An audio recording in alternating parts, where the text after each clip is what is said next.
esta tarde tenemos en la mesa a José Antonio García Reguero, que es el presidente de Arco Europeo Progresista.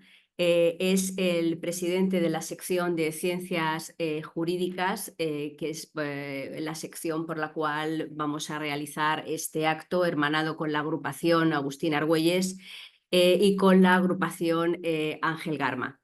José Antonio García Regueiro es letrado del Tribunal de Cuentas, jurídico militar, oposiciones que sacó en 1994 y 1990, respectivamente. Asimismo, ha sido letrado del Tribunal Constitucional, secretario general de la Delegación del Gobierno en Madrid y asesor responsable del Defensor del Pueblo. Está condecorado con la Orden al Mérito Policial con distintivo blanco. En el Ateneo de Madrid es presidente de la agrupación ateneística Agustín Argüelles y vicepresidente de la agrupación ateneísta Ángel Garma. Igualmente en el Ateneo, desde octubre de 2022, es presidente de la sección de Ciencias Jurídicas y Políticas y secretario primero de la sección de Cultura Militar. De 2020 a 2021 fue presidente de la sección de Ciencias Jurídicas y Políticas y vicepresidente de la sección de Cultura Militar y también secretario de la sección de Información y Comunicación. También fue vicepresidente del Ateneo de Madrid del 2017 al 2019. Es licenciado en Derecho por ICADE de la promoción del 82 al 87 y tiene el diploma de Estudios Avanzados en Derecho Público de la Universidad Autónoma de Madrid, que obtuvo con la tesina Control Externo y Estado Autonómico. Es director del Círculo Smolny, diplomado en Derecho Internacional Humanitario por la Cruz Roja Española y el Centro de Estudios del Derecho Internacional Humanitario. Fue codirector del libro La Declaración Universal de los Derechos Humanos en su 50 aniversario, editado en el año 98 por la editorial Bosch, y presentó el libro con el artículo La iniciación como persona y el derecho a la educación. También fue codirector del libro La Constitución Española de 1978 en su 25 aniversario, editado en el año 2003 por la editorial Vox, y se presentó el libro con el artículo La España de Antonio Machado. La ponencia que vamos a tener hoy sobre Luis Martín Santos va a correr a cargo de José Lázaro. José Lázaro nació en La Coruña en el año 1956, estudió en un colegio de dominicos en el que ejerció para su posterior vergüenza como niño modelo y del que no considera ningún buen recuerdo. Utilizo su descripción personal, no la he puesto yo. Pasó todos los veranos de su infancia y su adolescencia en un pueblo pequeño de la montaña lucense que se llama Triacastela, practicando la lectura de Tarzán, Salgari, Guillermo Brown, Karl May, Julio Verne, Poe, Lovecraft, así como la pesca de truchas y la caza de tórtolas o estorninos. De Triacastela no conserva ningún recuerdo malo.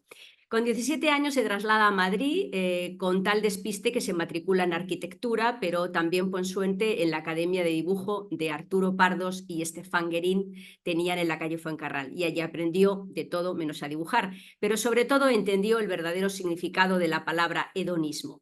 Acabó estudiando solo por interés en la psiquiatría la carrera de medicina, bastante alejada de su personalidad como la arquitectura, cuando debería haber estudiado filosofía y letras. Pero gracias a una feliz e improbable carambola que le facilitó su encuentro con el psiquiatra Enrique Vaca, acabó como profesor de Humanidades Médicas en el Departamento de Psiquiatría de la Universidad Autónoma de Madrid. Era lo más parecido a ser profesor de Filosofía y Letras en una facultad de Medicina. También le debe a Vaca, entre otras muchas cosas, 3 años de formación psiquiátrica en la Clínica Puerta Hierro. No llegó a completar la especialidad, pero lo que le aprendió, eso es impagable. Cuando llegó a estar maduro para el matrimonio, tras cumplir 65 años, tuvo la suerte de conocer a Mila, que tenemos hoy aquí entre el público, la ginecóloga que lee a Follner, e hicieron una boda ácrata en la playa de Pantin. Hizo la tesis doctoral sobre el concepto del placer de Freud maneja, sin detenerse a reflexionar mucho en él, en sus teorías sobre la sexualidad y sobre el chiste. En ellas encontró una antropología basada en los goces paralelos que debemos al erotismo y al lenguaje. En los años finales del 20 y principios del 21 desarrolló 2 líneas de investigación académica. La primera sobre la historia de los conceptos psicoanalíticos y la segunda sobre la historia de la psiquiatría española. Escribió también con Diego Gracia Introducción a la Medicina, Historia y Teoría. Fue editor científico, junto con Enrique Vaca, del volumen colectivo titulado Hechos y Valores en Psiquiatría. Realizó la selección, presentación y edición de escritos de Bartolomé Llopis y de Luis Martín Santos. Fue coordinador de la sección de Humanidades Médicas de la revista Jano y de Associate Editor de BMJ Journal Medical Humanities desde el año 2008 al 2011. En 2004 fue Visiting Scholar en el Center of Medical Humanities de la Universidad College de Londres, donde desarrolló un estudio sobre el papel de las humanidades en la enseñanza de la medicina en el espacio europeo.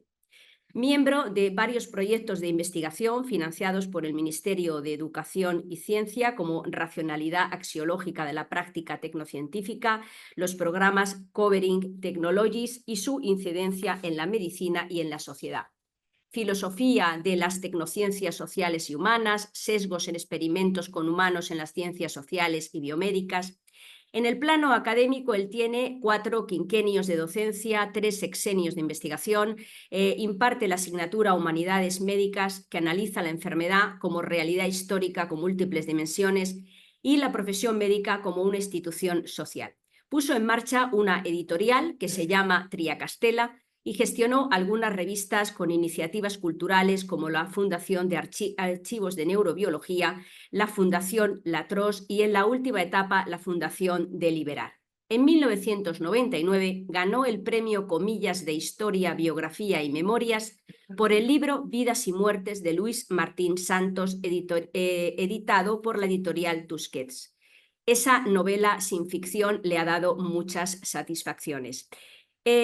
Bueno, en la actualidad tiene una colección de libros que se llaman Libros Incorrectos, que yo les recomendaría a ustedes porque los títulos son verdaderamente sorprendentes, como es El contrato de la prostitución conyugal o Las conversaciones de Simone de Beauvoir. Bueno, pues sin más dilación pasamos a escuchar a José. Bueno, me ha dado mucha vergüenza escuchar eso. Si lo llego a saber, no le hubiera mandado tanta información a Belén, pero como no tiene ya remedio, vamos a intentar paliarlo un poco. Bueno, el libro al que ella se ha referido, que yo publiqué en el año 1989, si no recuerdo mal, es este de Vidas y Muertes de Luis Martín Santos, y lo publicó la editorial Tusquets y le dieron el premio comillas de la propia editorial. Antes de entregarlo a la editorial, se lo envié el original a la hija del biografiado, Rocío Martín Santos, la cual lo leyó y me dijo que ella sabía perfectamente de todo lo que contiene el libro, qué cosas eran verdad y cuáles eran mentiras. Yo le dije, bueno, pues dímelas y así evitamos que circulen mentiras sobre la vida de tu padre. Y me respondió con lo que ya entonces yo había comprobado que era su frase favorita: nada que comentar.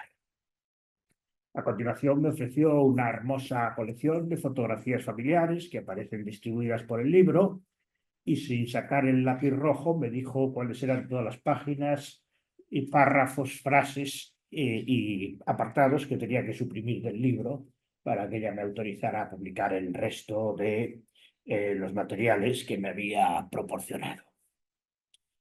Yo me mordí la lengua y gracias a ello conseguí no responder nada que negociar. Esto, como digo, ocurrió hace 15 años. El miércoles de la semana pasada se publicó este otro libro que, como imagino que pueden ver, resulta que tiene en la cubierta exactamente la misma foto. Este otro libro es el volumen 3 de las obras completas de Martín Santos y contiene 2 novelas inéditas, El vientre hinchado y El saco. El resumen y comentario de la primera, El vientre hinchado, era uno de los apartados que me había cancelado Rocío en el libro que yo estaba en ese momento publicando. La segunda novela, El saco, yo no he podido leerla hasta el jueves pasado, que es cuando la he conocido.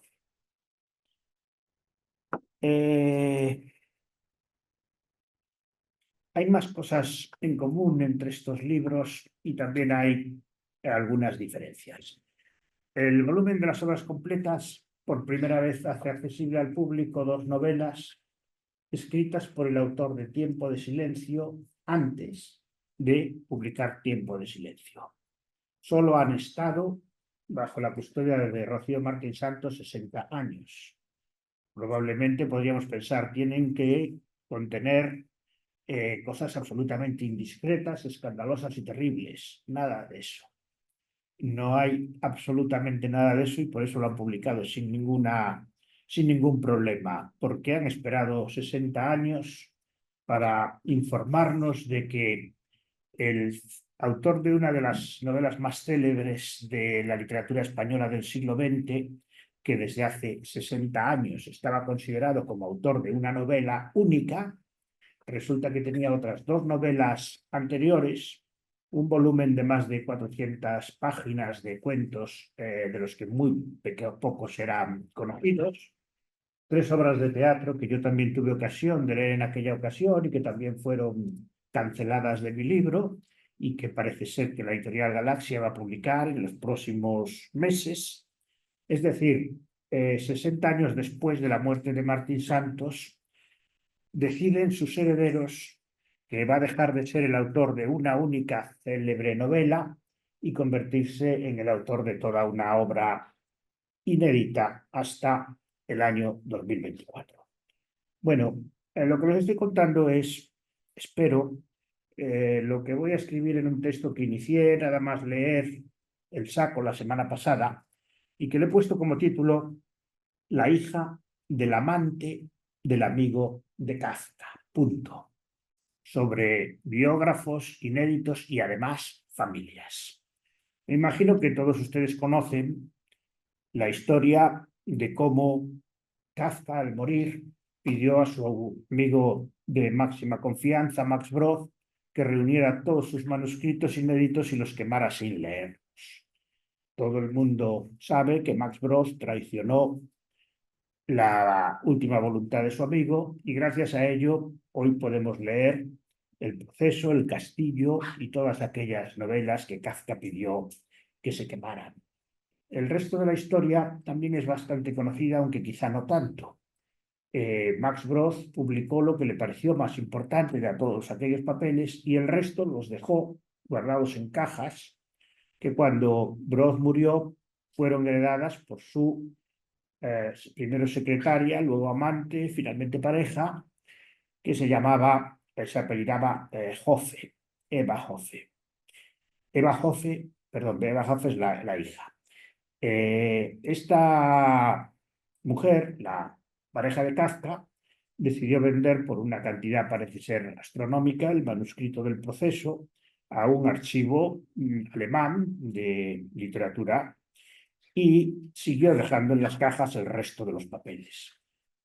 Cuando ella falleció, los heredaron sus hijas, que son las hijas del amante del amigo al que Kafka, y sus hijas decidieron venderlo también por una cantidad muy importante de dinero al mismo archivo del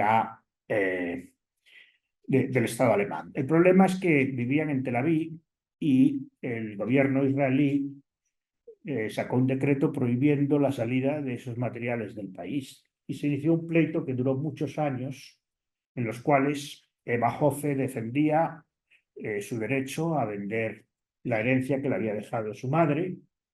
El gobierno alemán defendía que las obras de Kafka eran patrimonio de la lengua alemana y por tanto tenían derecho a comprarlas. Y el abogado que representaba al Estado de Israel defendía que la obra de Kafka era patrimonio del pueblo judío y no podía salir de Tel Aviv. Finalmente, los jueces dieron la razón al Estado israelí y los documentos se depositaron en el año 2017, si no recuerdo mal, en la Biblioteca Nacional de Israel. Esta historia, claro, yo no voy a decir que fue un proceso kafkiano porque es demasiado obvio. De hecho, el libro que la cuenta con detalle se titula El último proceso de Kafka, el extraño caso de su legado literario. Pero esta historia plantea reflexiones muy interesantes sobre el hecho de que los herederos de los grandes escritores no solo heredan el derecho económico a vender sus obras durante 70 años, sino que también heredan un poder absoluto a la hora de decidir qué se hace con esas obras, con las publicadas y con las inéditas, qué tipo de ediciones se autorizan o no, qué traducciones se autorizan o no, qué adaptaciones se autorizan o no. A veces siguen estrictamente las instrucciones que dejó el autor, otras veces no hay instrucciones y tienen que decidir por su cuenta, y otras veces, como felizmente decidió Max Brod, traicionan al amigo, al padre, al abuelo, a veces, como hizo Max Brod, en beneficio suyo y otras veces en beneficio económico propio. Un ejemplo que nos contaba la semana pasada, el principal responsable de las ediciones en lengua española de los escritos de Michel Foucault, Edgardo Castro, también es conocido, pero yo no conocía algunos detalles. Por ejemplo, que ahora mismo quedan cerca de 30.000 páginas de Foucault sin publicar, cuando la cantidad de inéditos que se han publicado desde su muerte es ya bastante mayor en número de páginas que toda la obra que él publicó en vida, cuando Foucault, poco antes de morir, dijo nada de publicaciones de inéditos. Hay cantidad de casos interesantísimos y en ellos suelen plantearse argumentos de todo tipo, argumentos económicos, argumentos familiares, argumentos piadosos, argumentos interesados, argumentos afectivos, argumentos altruistas, discretos, indiscretos, acertados o disparatados. Y eso es lo que hace tan jugoso el asunto, en el cual yo creo que lo primero que habría que hacer sería separar dos cosas completamente distintas. Los derechos pecuniarios económicos que reciben los herederos de los artistas y el derecho a controlar en todos los aspectos, incluidos los literarios y artísticos, durante 70 años lo que se hace o no se hace con esas obras.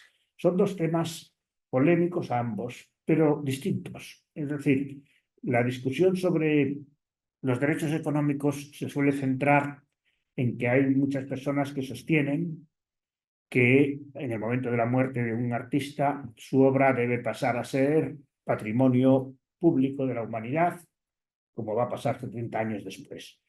Como es bien sabido, ahora ya la cosa va mucho más allá. Hay muchas personas, yo diría la mayoría de la población, bueno, en España bastante más, quizá en Alemania no tanto, que sostienen que cualquier obra de arte debe ser de consumo público y que no hay derechos de autor y que se puede hacer circular libremente a través de Internet libros, películas o música, aunque haya sido compuesta la semana pasada.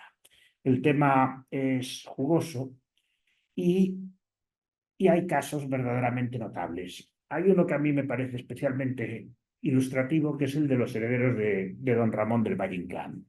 Me parece ilustrativo en los dos sentidos, en lo que yo considero que ha sido un desastre durante 70 años y en lo que yo considero que ha sido un gran acierto por parte de las mismas personas.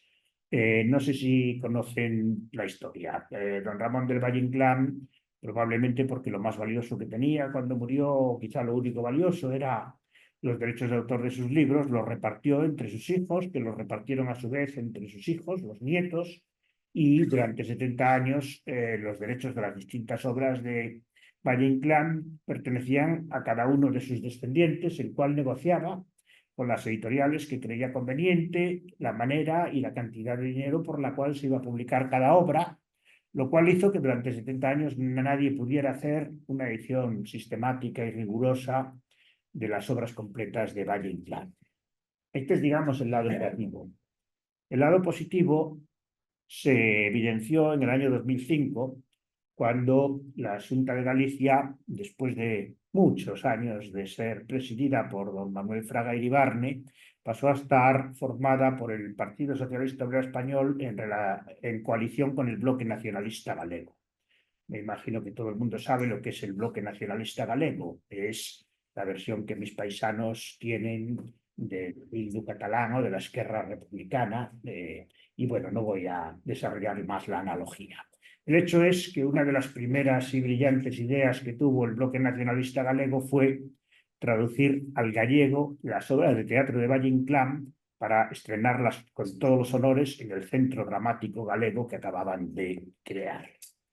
Los herederos se negaron y hubo una campaña feroz contra ellos, donde se les llamó traidores a la patria gallega, enemigos de la lengua gallega, gallegofóbicos, odiadores de sí mismos y todas las cosas con que suelen denominar este tipo de personas a los que no entienden sus pasiones nacionalistas. Los argumentos no solo de los herederos de Valle, sino también de muchos profesores de literatura, eran bastante claros. Es decir, hay que ser, bueno, esto lo digo yo, hay que ser muy corto de vista para pensar que una obra como la de Valle Inclán se puede traducir a otro idioma sin perder por el camino el 50, el 60, el 80% del valor literario de esos textos. La literatura que se traduce, en el caso de la prosa, se conserva una parte grande, en el caso de la poesía se conserva una parte pequeña. A mí me gusta mucho una definición que hizo un poeta americano que decía: poesía es aquello que se pierde cuando un poema se traduce a otro idioma. La literatura no es solo lo que las palabras dicen, también es la manera en que lo dicen, el sonido de cada una de esas palabras, las sílabas, el ritmo, las comas. La idea de representar en Santiago de Compostela las obras de Valle Inclán traducidas al gallego tiene tanto sentido como organizar en Granada una lectura de poemas de García Lorca traducidos al alemán, ni más ni menos. Esto ocurrió en el año 2005.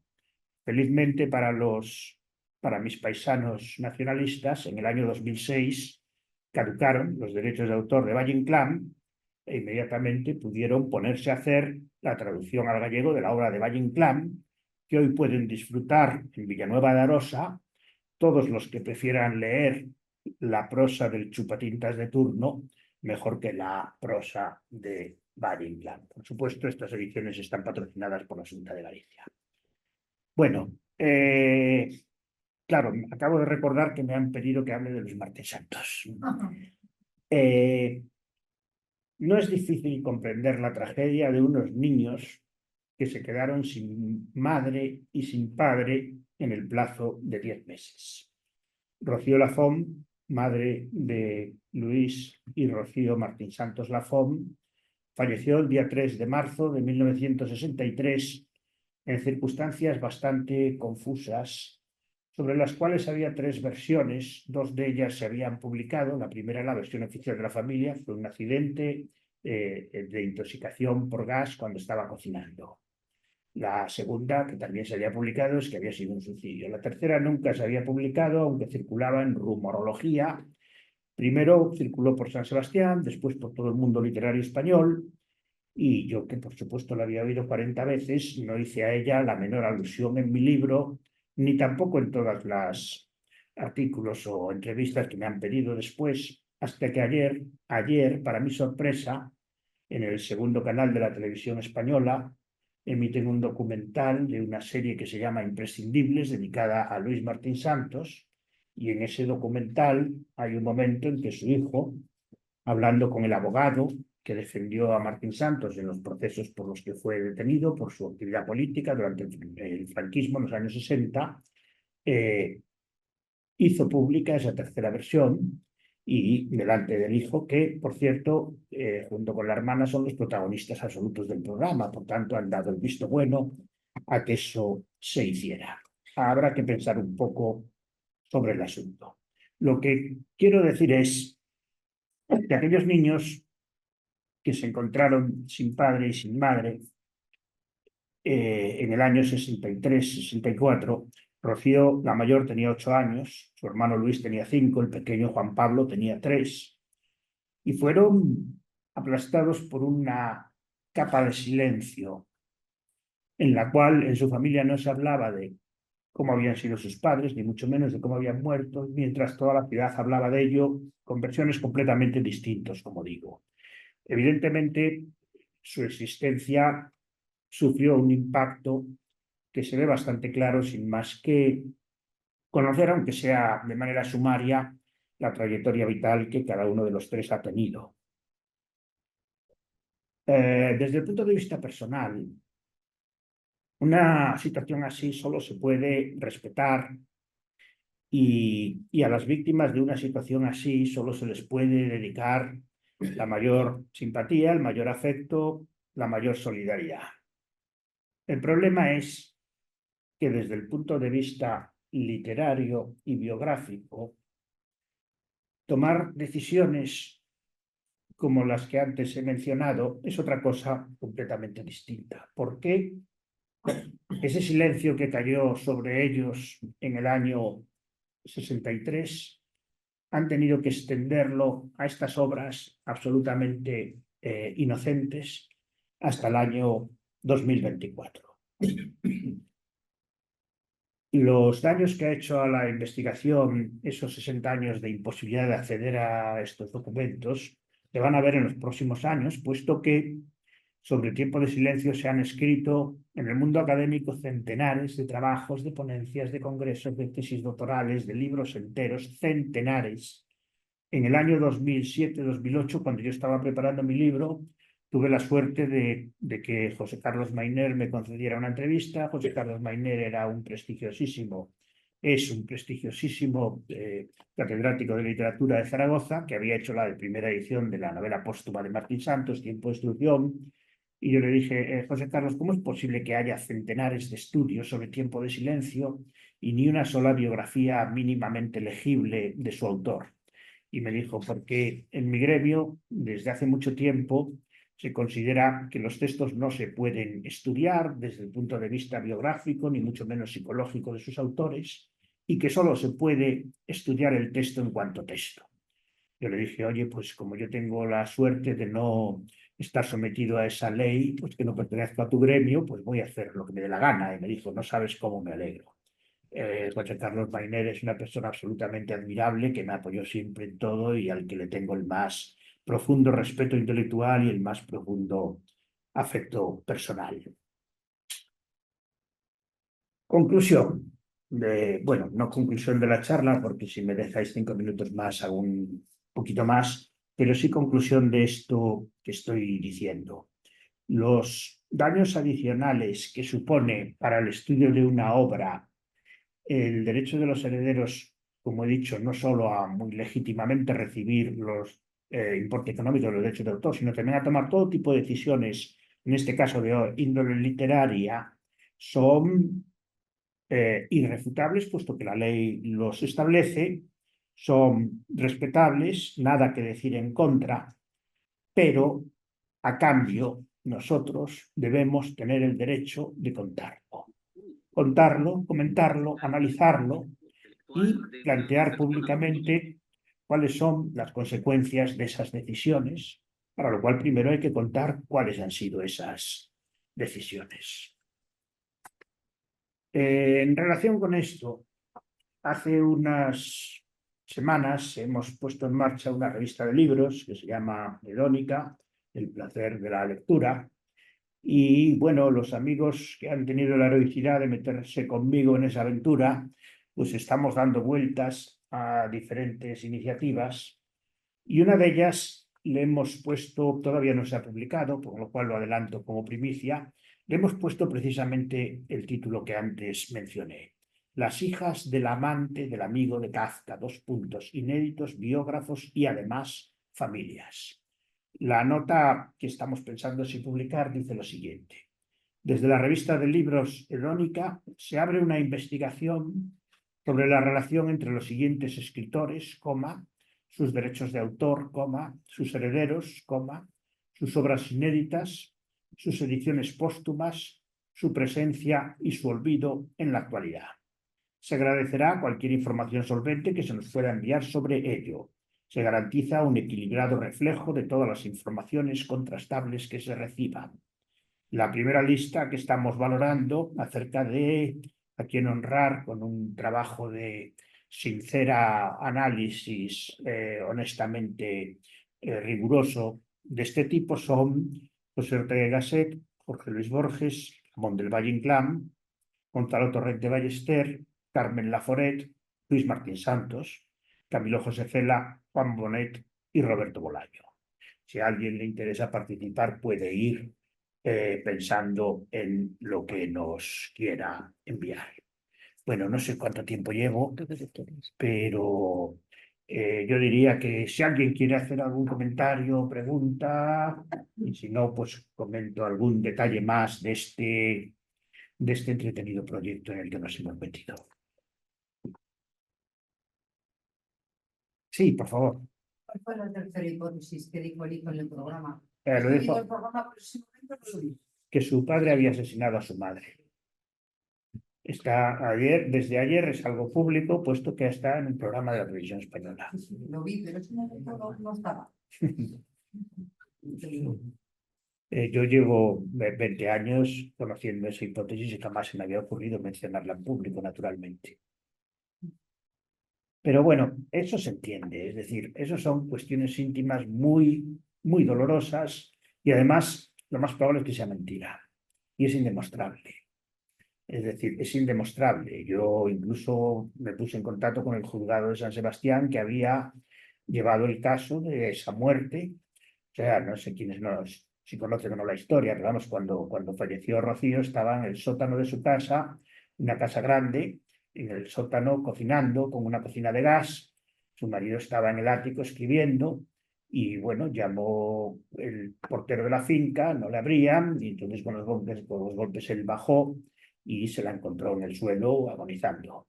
Eso es lo que se sabe, a partir de ahí todo lo demás. Pero, insisto, son cosas que yo creo que un biógrafo tiene que ser absolutamente cuidadoso a la hora de no contar cosas que sabe. Cuando yo entrevisté, por ejemplo, a la viuda de Juan García Hortelano, yo le insistí mucho en que era muy importante el ambiente en que él se había movido, si tenía algún escrito de tipo memorístico, autobiográfico, y me dijo, no, Juan nunca quiso, varias veces empezó a escribir textos de este tipo y siempre le rompió los papeles porque pensaba que podía hacerle daño a alguien.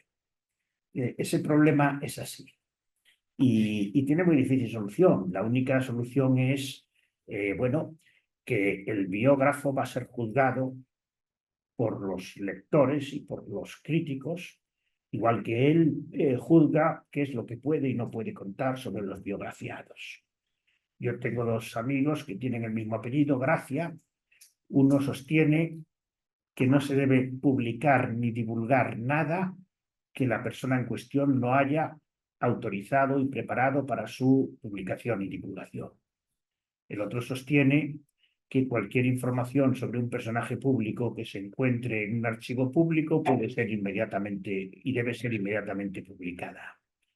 Es un dilema que estoy hablando, digamos, de investigadores serios. Imagínense lo que esto supone en el mundo del periodismo, donde el grado de rigor en la comprobación de lo que se dice es infinitamente menor y las prisas son infinitamente mayores.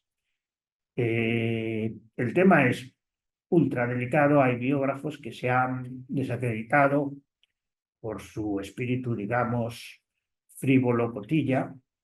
Hace un año se publicó un libro lamentable sobre la pelea entre Gabriel García Márquez y Mario Vargas Llosa, que realmente es bastante vergonzoso porque mezcla lo poco que se sabe con lo que algunos saben, pero no está comprobado si sea cierto, con lo que él mismo se inventa, hasta el punto de reproducir diálogos entre dos personas en situaciones en las que nadie podía saber lo que hablaron.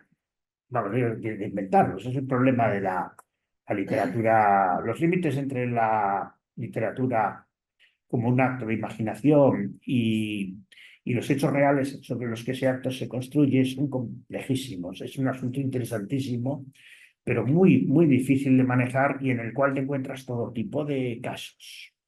Yo lo que estoy planteando es que con muchísimo cuidado y muchísimo tacto y sin revelar nada que afecte a la intimidad de las personas y no haya sido revelado previamente, se debe plantear, exponer, analizar lo que los herederos hacen, igual que sufrimos las consecuencias de sus decisiones, quienes queremos trabajar sobre la obra de un autor que todavía tiene derechos de autor vigentes.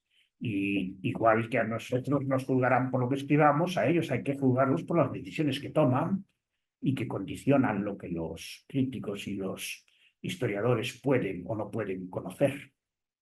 Esa es un poco la hipótesis. Incluso hay casos de todo tipo. Miguel Dalmau es un biógrafo conocido que ha hecho dos biografías, una de Jaime Gil de Viedma y otra de Cortázar. No sé si ha hecho más, pero en esas dos, la de Jaime Gil de Viedma ha sido muy criticada, especialmente por sus amigos, porque, bueno, cuenta una cantidad de intimidades desagradables para sus amigos que parece realmente excesiva. En el caso de la de Cortázar, es totalmente distinto. Él escribió la biografía utilizando una gran cantidad de citas de sus obras y en cuanto apareció el libro, la viuda presentó una demanda y el libro fue retirado de las librerías, tuvo que reescribirlo sin utilizar ninguna cita, solo con paráfrasis. Y entonces ya lo pudo publicar. Yo tengo prácticamente acabada una biografía de otro autor en la cual, curándome en salud, ya en la versión última, porque he hecho 3 o 4, entre otras cosas porque no me gustaban las anteriores, en la versión última he evitado todas citas, toda cita, no solo documentos inéditos, sino incluso documentos publicados, y solo he puesto paráfrasis, porque esa es también la paradoja. Es decir, una cita literal, el juez puede retirarte el libro, pero si tú haces una paráfrasis, no hay ningún problema. Jordi Gracia publicó un libro de la correspondencia de Dionisio Ridruejo con sus amigos y había algunas cartas a algunos de sus amigos que él le pidió a los herederos permiso para publicarla, los herederos se negaron y entonces él les dijo, muy bien, pues como la carta está en un archivo público, yo no la puedo publicar, no la publico, pero tengo derecho como investigador a citarla. Y entonces suprimió la primera frase, que era ¿qué tal está la familia? Y dijo, y después de cuestiones personales, escribe y citó todos los párrafos que eran realmente los problemáticos. El mundo de las relaciones entre aquellos que estudian la obra de autores célebres y las familias y descendientes de estos autores es tremendamente complicado y bueno, y para el que no lo sufre viéndolo desde fuera, yo diría que es incluso, puede ser a veces incluso divertido, pero claro, para el que lo padece, pues es a veces bastante desagradable. ¿Más cuestiones? Yo quiero hacer un comentario, Sí. un comentario, ¿no? Que es que me he quedado un poco alucinada, ¿no? Con lo de la tercera versión y que los hijos pudieran decir realmente eso en una entrevista en televisión, ¿no? Porque es un poco tirar por tierra pues la versión de su padre, ¿no? Y no sé, me quedo un poco alucinada que lo puedan hacer. Vamos, está grabado, yo no lo he visto ese programa, pero me imagino que está en televisión y se puede ver perfectamente y eso. Yo cuando lo escuché ayer por la noche no me lo podía creer.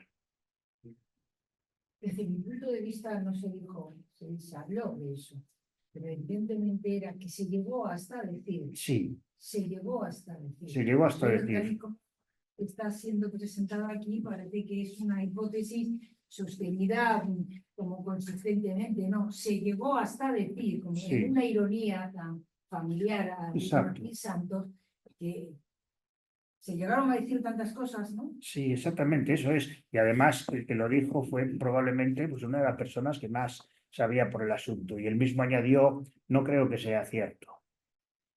Pero el problema está. Claro, no, el problema está.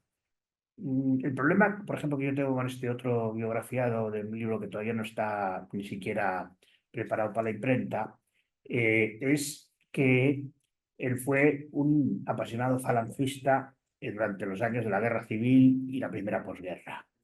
No es el primero del grupo, porque ese grupo son el grupo de Dionisio Ridruejo, donde había pues, personajes muy célebres.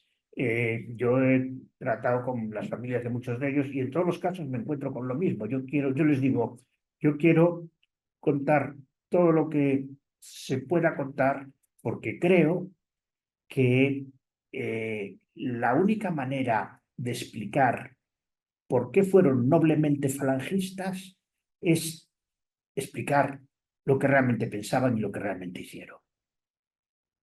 Y ellos dicen, sí, sí, claro, pero me ocultan todos los documentos, las fotos, y si pueden dicen, sí, pero mejor no me hallo.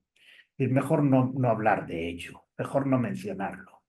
Cuando tú no lo mencionas, los rumores siguen circulando. Siguen circulando y bueno, y entonces resulta que empiezan a ser hipótesis. En el caso de los falangistas es mucho más, yo diría que es mucho más fácil de resolver, por una razón muy sencilla. Ellos mismos explicaron, Dionisio Rinuejo, Pedro Laín Entralgo, explicaron perfectamente en Dionisio Rinuejo en sus memorias, Laín también en sus memorias, Descargo de conciencia, por qué fueron falangistas, por qué estuvieron fascinados con José Antonio Primo de Rivera y por qué siguieron muchos años pensando que el falangismo era una noble causa traicionada por Franco desde el primer momento. Lo explicaron con mucha claridad. Cuando a Gonzalo Torrente Ballester, que es mi biografiado, le preguntaron en una cena privada, que por cierto luego el anfitrión publicó, ¿por qué no quieres hablar de ello? ¿Por qué no lo explicas con todos los detalles y lo analizamos a fondo? Él dijo, porque Pedro, Laín y Dionisio lo han explicado perfectamente y nadie les ha hecho ni puñetero caso. Casi nadie lo ha leído y los pocos que lo han leído como si no lo hubieran hecho. Siguen diciendo que fueron fascistas y lo fueron. Lo fueron. El problema era qué entendían ellos por fascismo. Y bueno, mi hipótesis es bastante sencilla. En los años 30, en plena República, hubo en Madrid una cena en homenaje a Jiménez Caballero, en la cual coincidieron una parte muy importante de los jóvenes intelectuales de la época. Hubo una discusión y aquel grupo se dividió en dos partes. Por un lado estaban los que defendían una revolución socialista autoritaria con un mando único, prosoviética y atea. Y por otro lado estaban los que defendían una revolución socialista autoritaria con un mando único, españolista, patriótica y católica. De ahí salieron los intelectuales del Partido Comunista y los intelectuales de la Falange. Primos hermanos, separados por dos temas, pero con un programa económico, político, social, revolucionario, absolutamente imposibles de distinguir uno del otro. Yo muchas veces me he encontrado en actos como este, que he tenido sabía que este tema iba a salir y entonces tuve la prudencia de llevar los 3 folios que ocupan los 27 puntos fundacionales de la Falange. Y bueno, y allí se lee que lo que pretendían los falangistas, entre otras cosas, era la nacionalización de la tierra para el que la trabaja, la nacionalización de la banca, protección del proletariado contra los abusos del capitalismo, eliminación del liberalismo para evitar que las empresas exploten a los trabajadores, etcétera, etcétera, etcétera. ¿Eso qué es? ¿Fascismo o comunismo? No sé qué opinaría Luis Martín Santos. ¿Eh? Que no sé qué opinaría Luis Martín Santos, que me importa su opinión. Martín Santos optó en el año 50 y muchos por afiliarse al PSOE cuando en el PSOE no había casi nadie y todos sus amigos estaban afiliados al Partido Comunista porque él en aquel momento era partidario de un socialismo democrático. Enrique Mujica era en ese momento el líder del Partido Comunista en San Sebastián, eran muy amigos y a veces cuando estaban cenando, comiendo en casa, pasaba por allí el cartero y entonces Luis y su mujer le decían a Enrique Mujica, mira, ahí viene nuestro militante. Era el otro militante del PSOE que había en ese momento en San Sebastián. Y los comunistas decían, ¡buah! Nosotros tenemos varias decenas. En el año 59 el PSOE no existía. Existía, pero eran 4 gatos. El Partido Comunista era relativamente fuerte. Martín Santos ingresó en el PSOE, no en el Partido Comunista. el PSOE no tiene nada que ver con el de ahora. En los documentos que yo manejé en los archivos, por ejemplo, para escribir el libro, en esos años, 59, 60, 61, en la correspondencia entre Llopis, que era el secretario general del PSOE en el exilio, y Antonio Amat y Luis Martín Santos, que eran dirigentes del interior, pues se plantea el tema de las vitaminas y si hay que estar a favor o en contra de las vitaminas. Las vitaminas era la lucha armada contra el franquismo. Estamos hablando de 1960, dirigentes del PSOE. Por lo tanto, pero todo eso es lo que, en mi opinión, hay que estudiar, documentar, analizar y razonar sobre ello. El problema es que cuando, en lugar de intentar profundizar en la realidad de lo que ocurrió, se intenta tapar con el silencio, siempre acaba pasando lo mismo. En lugar de desaparecer, entra en efervescencia putrefacta y acaba saliendo por donde uno menos espera. Pienso yo, pero sobre eso sí que me encantaría conocer distintas opiniones.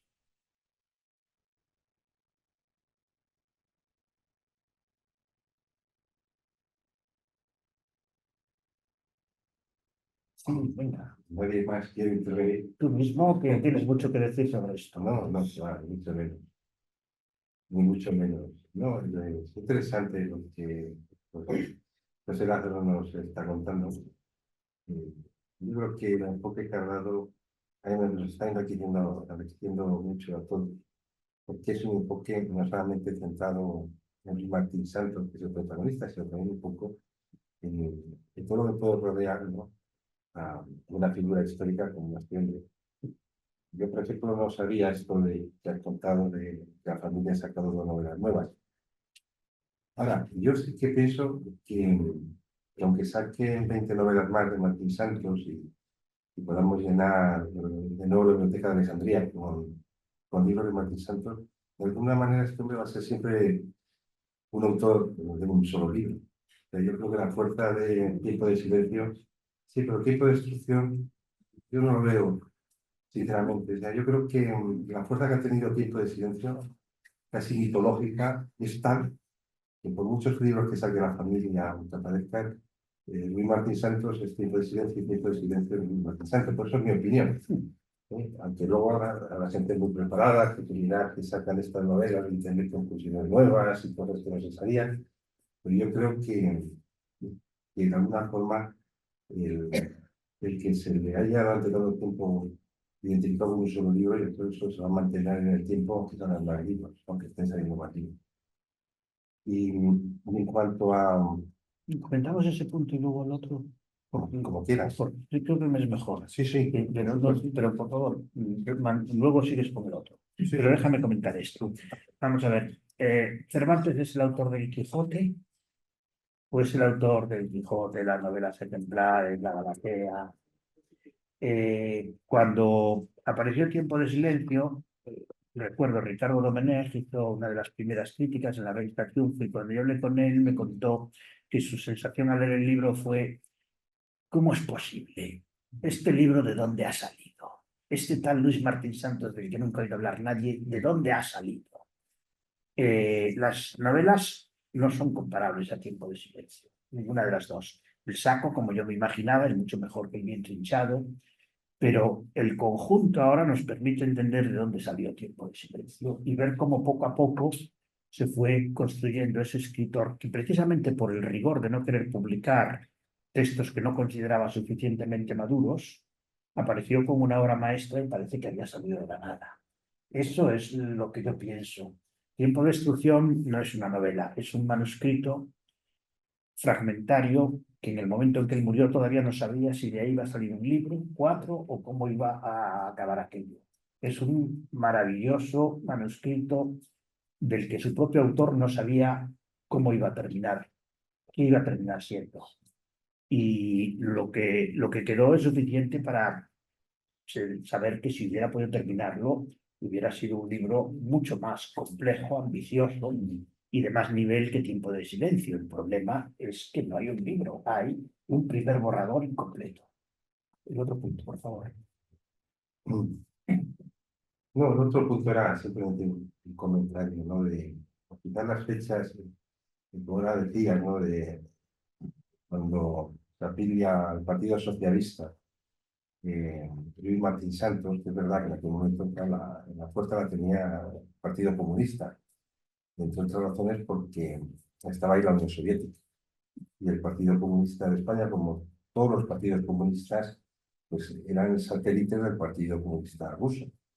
El famoso Comintern, o Tercera Internacional, pues, era un órgano que permitía al Partido Comunista Ruso dar todas las instrucciones pertinentes. Lo que ocurre que hay varios momentos importantes, yo creo, en cambio, por ejemplo, el Partido Comunista, decías tú, ¿no? Del Partido Socialista, esto de las vitaminas y seguir la lucha armada.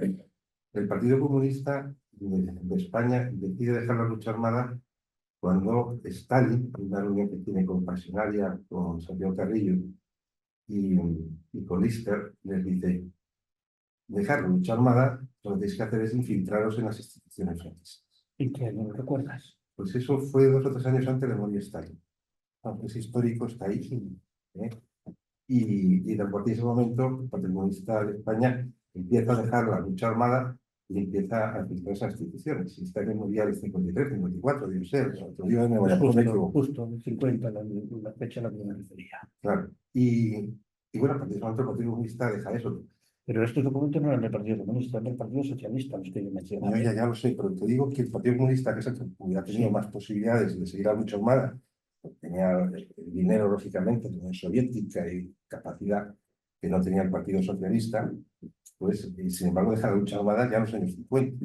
Por lo tanto, hubiera sido un anacronismo que el Partido Socialista hubiera intentado impugnar ya más sin medios económicos para sí, ¿no? Y entonces, y también en los años 60, está Luis Martí Santos, en el momento cercano a su fallecimiento, en el 64, se da otra espacio también del Partido Comunista, como paralelo al Partido Socialista, que no lo fue Luis Martín Santos.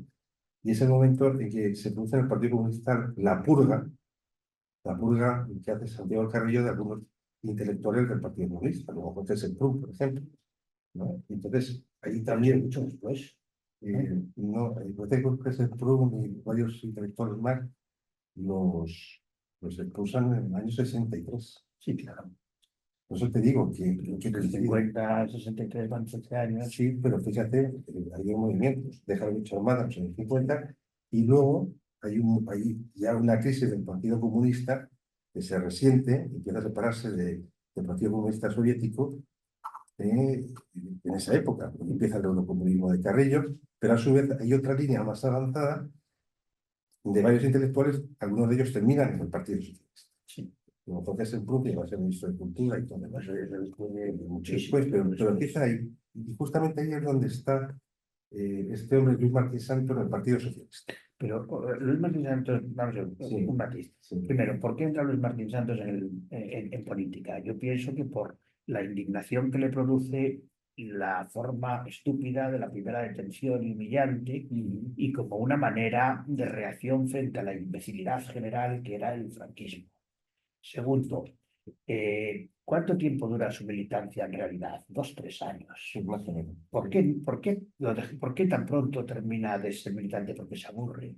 Porque se aburre en las reuniones, porque aquello le parece una estupidez, es decir, no una estupidez, no, una cosa muy noble, muy admirable, pero inútil y por dentro impresentable. Se ha dicho que si Martín Santos no hubiera muerto, muy probablemente hubiera sido él y no Felipe González el que hubiera dirigido el PSOE en la transición. Esa hipótesis no es descabellada dentro de lo que es la política ficción. El otro candidato, Enrique Amat, eran muy amigos, pero era una persona tremendamente inestable, bebedora, aventurera, muy difícilmente, muy bueno para luchar en la clandestinidad en el año 58, 59, 60, pero muy difícil de estabilizar en una organización que tiene que presentarse a unas elecciones. Entonces, su paso es muy efímero por la política, probablemente porque enseguida se da cuenta de que el mundo de la militancia es muy limitado y el mundo de la literatura, en cambio, se le está viendo como un horizonte absolutamente no. Sí, Perdona. exactamente. No, pero eso que dices, fíjate, es un paralelismo con otra persona que afortunadamente no murió, por ejemplo, Jorge Semprún. Sí. Jorge Semprún se da cuenta que el mundo político de la militancia, en el caso de muchos años, pues fue uno de los principales dirigentes del Partido Comunista, sobre todo en el interior, y en un momento que ya se orienta a hacer una novela, le dan el premio, sí, después le fomentó por su primera novela de Yo Federico Sánchez o algo así, que era uno de sus seudónimos, y a partir de ahí él se da cuenta que lo suyo ya no es la militancia, que le queda estrecho, y empieza, digamos, una vida intelectual o política. Probablemente algo parecido lo hubiera podido a Luis Martín Santos si hubiera vivido, ¿no? En ese sentido, creo que es un cierto paralelismo en aquel momento, porque además se puso en los mismos años, en los años 60, cuando se dice esta evolución de que ya, digamos, la militancia clásica, quizás leninista que había habido en los partidos de izquierda, pues empieza pues, a tener una transformación diferente, ¿no? Solo quería comentar eso. Sí, pero con una diferencia. Martín Santos muere 10 años antes que Franco. Y Semprún le dan el premio Planeta por Memorias de Federico Sánchez y después pasa a ser ministro de Felipe González 10, 15, 20 años después de la muerte de Franco. Bueno, pero El trasvase de militantes y de intelectuales del Partido Comunista al PSOE es masivo en los primeros años de la transición, pero cuando en las primeras elecciones democráticas el Partido Comunista se estrella y el PSOE triunfa, hubo miles y miles de personas muy activas que se quedaron atónitas, no lo podían entender. no, es verdad, Nadie se lo esperaba. pero el momento en que algunos intelectuales, pocos, algunos intelectuales del Partido Comunista, empiezan a dejar el Partido Comunista, es precisamente en la fecha que muere Luis Martí Santos, los años 60, 61, 62, 63, empieza un goteo, Muy poquitos. muy poco, a lo mejor 3, 4, 5, pero empieza Sí, claro. Y luego viene lo de la purga de Semprún y de Sacristán y luego ya, después de la muerte de Carlos, entra más y más. Pero bueno, es un punto que marginal de lo que estábamos un poco comentando. ¿Alguna otra cuestión o...? Yo creo que la pasión de Martín Santos, la verdadera pasión, era la literatura. Sí, en los últimos años. Y en los primeros también, porque escribió mientras Sí. hacía medicina, escribía. Sí. Lo que pasa es que, claro, él estaba muy presionado por su padre para hacerse cirujano. Llegó a Madrid después de acabar la carrera, empezó a estudiar cirugía y luego ya se enfrentó con el padre y se cambió a psiquiatría. Para él la psiquiatría era una rama de la literatura y de la filosofía en muy buena medida, o sea, tenía muchísimo que ver. De hecho, su tesis doctoral hecha en esos primeros años es Dilthey y Jaspers y la comprensión del enfermo mental.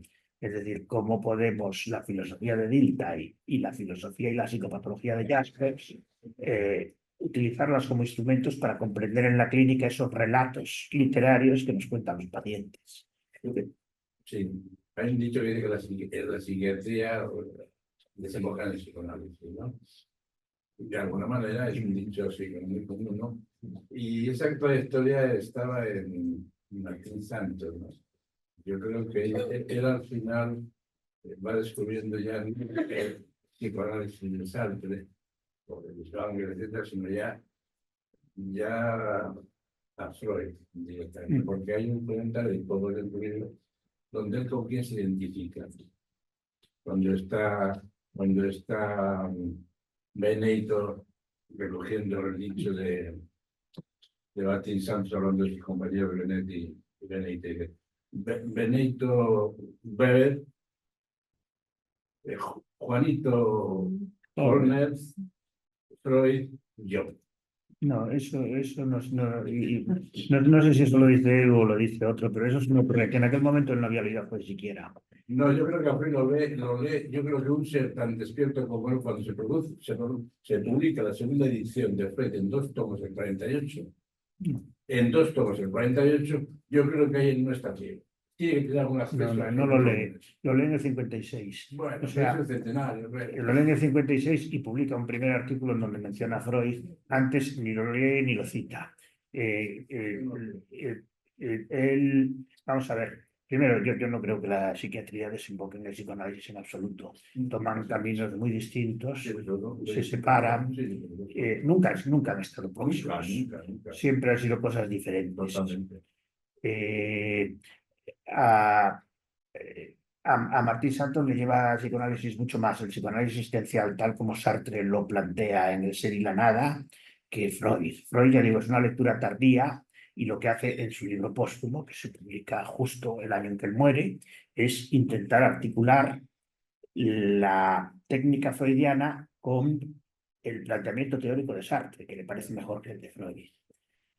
Su relación es muy marginal. Es verdad que en los últimos años, en su consulta privada, él hace psicoanálisis existencial, siguiendo las ideas de Bueno, hace Sartre. asociación libre que el de Freud, ¿no? Sí, pero su idea, compañera. eso sí está claro. Es decir, la idea que él tenía del tipo de psicoanálisis que le interesaba es la que expone en ese de Libertad Temporal de Transferencia, que es puramente sartreana, mucho más sartreana que freudiana. Pero bueno, todo eso son matices, y él era un hombre tan abierto a todo. La principal terapia que él usaba era el electroshock. Eso lo primero. Para otros. Eso lo primero. No, para otros y para unos. Es decir, Para el mismo, ¿no? él asiste al descubrimiento de los grandes psicofármacos en primera línea. Es decir, el litio, que es el que se sigue usando en el trastorno de ánimo, los antidepresivos, los neurolépticos que se siguen usando en la psicosis, y los ansiolíticos que se siguen usando para la ansiedad, los 4 se descubren en un periodo de poquísimos años, en la década de los 50, justo los años en que él ejerce. Y él y Castilla del Pino ha descrito muy bien el shock que supuso para ellos por primera vez ver cómo un delirio iba deshaciéndose por efecto de los neurolépticos. Se quedaron fascinados. Y Martín Santos habla de ello en coloquios donde se está hablando de esto que está apareciendo, que nadie se imaginaba. Perdón, quería comentar. Sí, el artículo que está hablando usted de las drogas, de las nuevas drogas, es de 1957, Sí, es el último artículo que publica Martín Santos, como hablábamos el miércoles en la mesa que hubo sobre psiquiatría y psicoanálisis en Martín Santos, aquí mismo. El último que publica en la revista de López Ibor. sí. Yo estoy de acuerdo con Ángel de Frutos sobre el acercamiento de Freud a Martín Santos a Freud en el año 48, que cuando se reunió en la novela. Y de hecho hay algún escritor que ha escrito cosas sobre Martín Santos, Alfonso Rey, en una conferencia que hizo aquí en la Fundación Juan Mar. Supongo que usted tendrá su opinión porque habrá leído a toda esta gente, pero yo cito las cosas que aparecen publicadas por personas respetables, ¿no? Porque es de la Universidad de Santiago de Compostela. En esta conferencia que dio, que está publicada en el boletín de la Fundación Farmac, él cita en el año 50, cuando va a estudiar a Heidelberg, a Paul Snyder, con la fenomenología, que es lo que él es fundamentalmente, inicialmente, un fenomenólogo, estudia que conoce allí a una psicoanalista, Margaret Herley, que finalmente funda, junto con su marido, eso se puede buscar en internet, está en Wikipedia, además de poder citar a Alfonso Rey.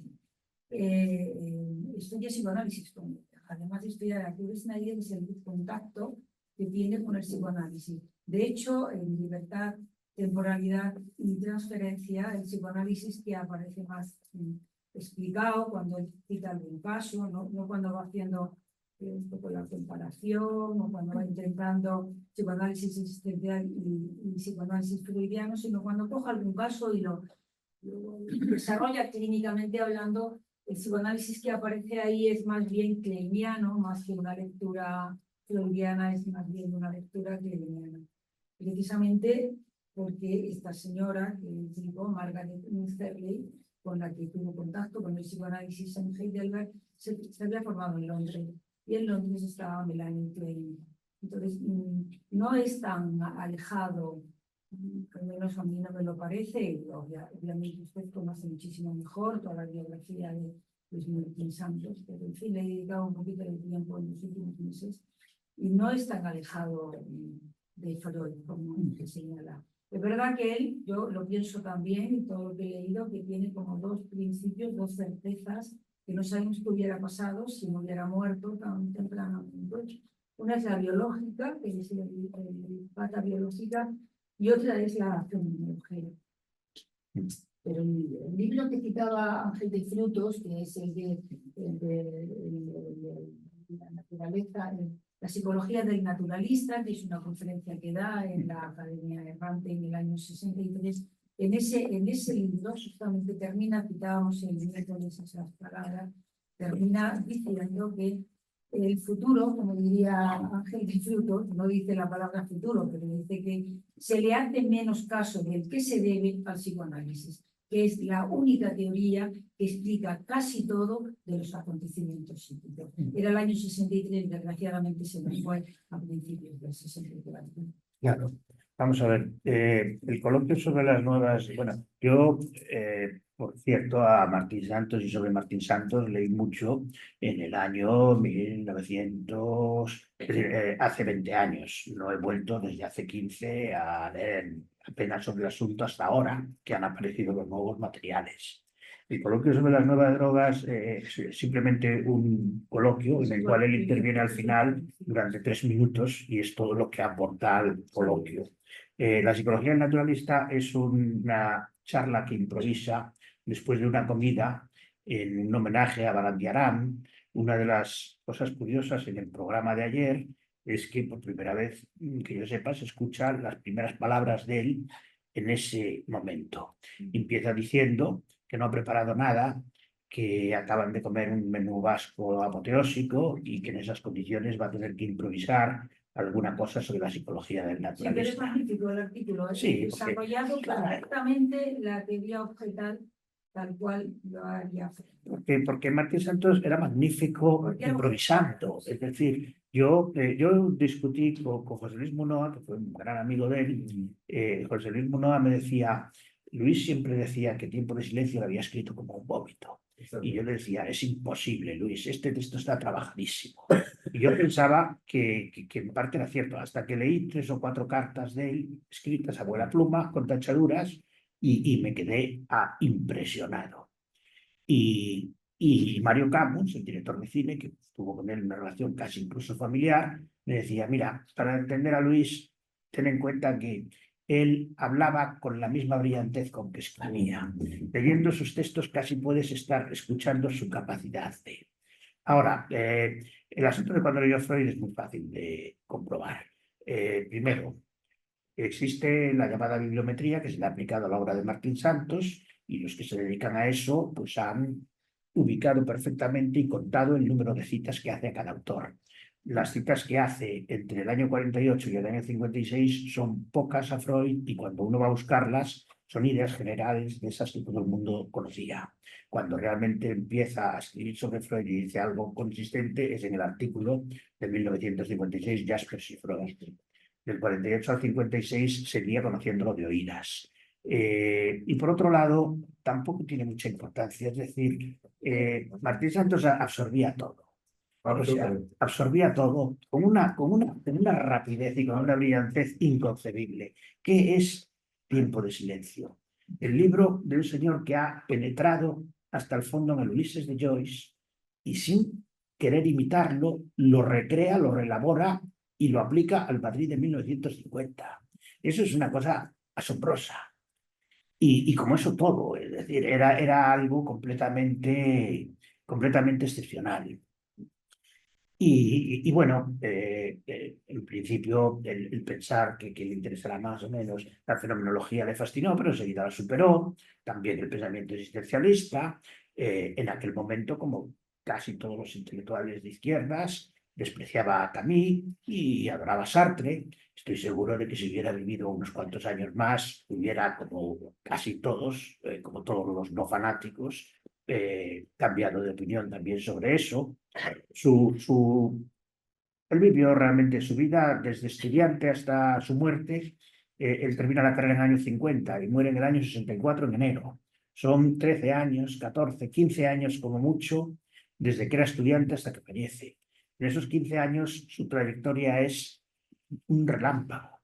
Y la cantidad de cosas que asimila, metaboliza, elabora y recrea es impresionante.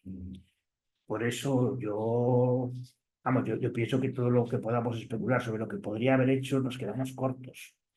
Y nadie lo puede saber, por supuesto, todos son especulaciones.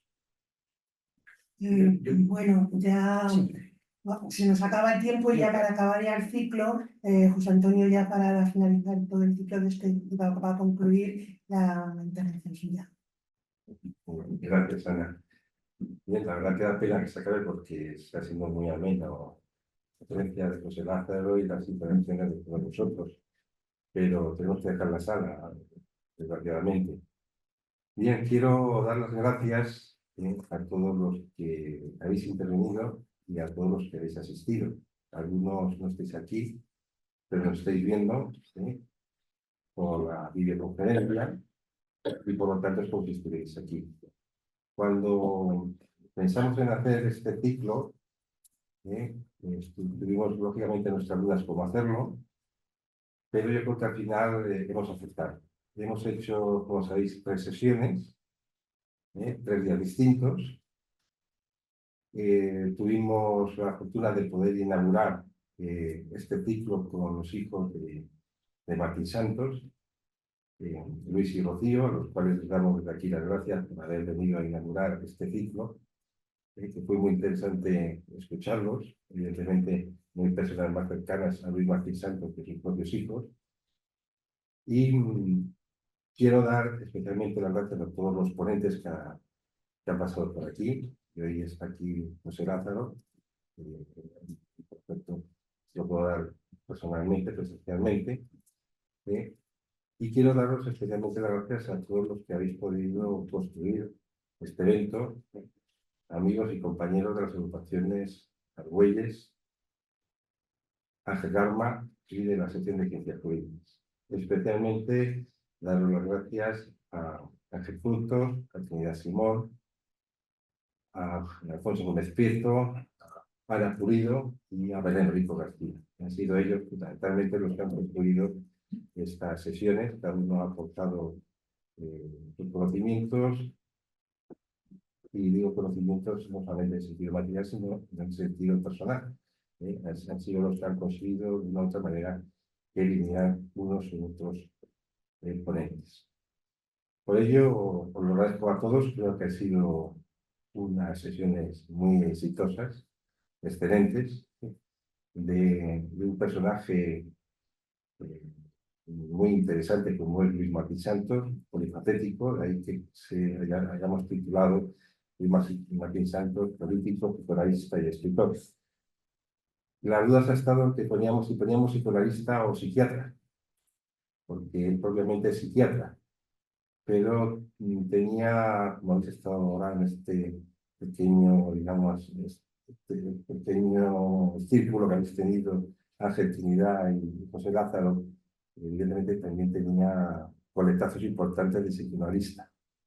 Y por lo tanto yo creo que al final hicimos bien en dejarlo en psicoanalista, rompiendo un poco la tradición de psiquiatra, que por supuesto lo era y también sin duda muy bien. Pues muchas gracias a todos y hasta la próxima conferencia que hagamos. Os agradezco de corazón a todos vuestra presencia y nuestro trabajo. Nada más.